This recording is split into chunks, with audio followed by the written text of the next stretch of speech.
went to Gulu to give in our votes, but there was a lot of intimidation that made me run away from him now to give my vote to somebody else. Because if you start intimidating us from day one, how about when you become the MP? The vote hinders so much people that cannot really afford to be there, and it also brings a lot of voter bribery because people know these youths are weak, these youths are poor, and they are vulnerable at that point. So anyone with more money gets to take the vote home. All the districts of Karamoja region, then we heard what he said. Then during the election, he mobilized, he promised to send us funds for transportation from our district Abong to Gulu, but he failed. But what we did, we consulted our district youth chairperson, district youth councillor, he gave us the tipper. So we were transported using a tipper via Electoral road. Whenever we have our youth elections, the people who are not youth also come in. And the process of voting is very long, from village to parish to sub-county to district, and transporting those people to go and vote at the district level is somehow very expensive, the way I've seen.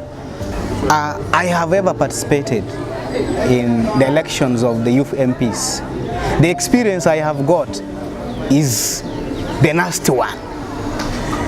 I have been a victim of being beaten, being harassed, being intimidated. The whole process, unlike the other time where we had an organized secret ballot process, this one was so hooliganistic that involved a lot of bribery, a lot of humiliation, and a lot of intimidation. Especially for Karamoja and for Kotido district, I've been able to see elections being carried, but I was not able to participate. One is the processes that are put in to elect the youth leader. Like it starts from the village, comes to the parish. When it reached to the moment of elections, the day of nominations, our efforts were cut off. We had a lot of challenges, a lot of intimidations came in.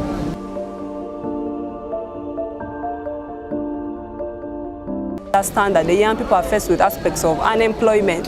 So even in that regard, I see it's actually a big challenge. And as a youth leader at district level, surely it becomes overwhelming because there is no that much support. On the issue of electoral college, we will feel like it should be dealt away with forthwith. I heard some other people who were regretting. They wanted to contest against me in Nebi, but when they went to pick form at a district level, they were told you have not been participating at local level, at village level, parish and sub-county level. You can't compete with him, and I had to be declared as the winner.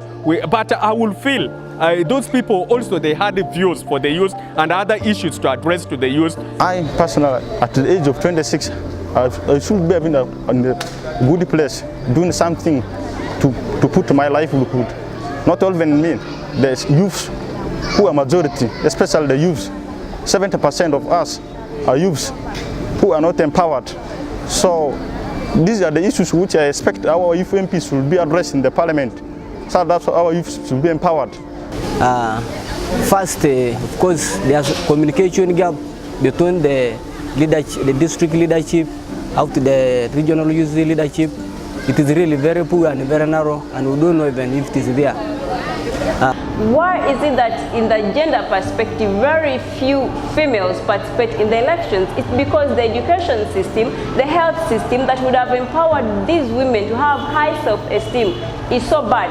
And if only the youth MPs would tackle such systems that bring out leaders, through which leaders come, it would make a lot of sense. The situation that is given to the youth to implement such funds, it's not really pleasing. Because you'll find that when the youth are given such amounts of money, in just a period of 1 year, that is really a period where the youth cannot stabilize in their enterprises. If they could help us, the youth of Uganda, and scrap off the position of the youth MPs, we shall be very happy. Youth MPs should go back to the youth that voted for them, because it's very essential to represent on an informed point of view, other than presenting papers that the youth do not actually relate with. This election of the young youth MPs, for me, it would be put in each region so that it can reduce the distance for people to travel to go and vote. Maybe if youth MPs are not scrapped, let it be left for everybody. Let everybody vote. Now that the youth from Karamoja and West Nile are in Kampala for the National Consensus Platform, they've clearly told you we need to change the law on electoral colleges to allow for youth mainstreaming in electoral processes. What that means is that youth will be able to participate more in democratic processes of their choice. Also, it will give a chance for an increased number of youth representatives in the House, that is Parliament. Currently, there are only 4 youth MPs, which means even if they had to push for the agenda of young people, the 77%, they can only push so far. But if we have a youth representative from every district like the youth have asked, then their agenda will be advanced in Parliament. Therefore, SEDU, supported by Oxfam, is directly behind this.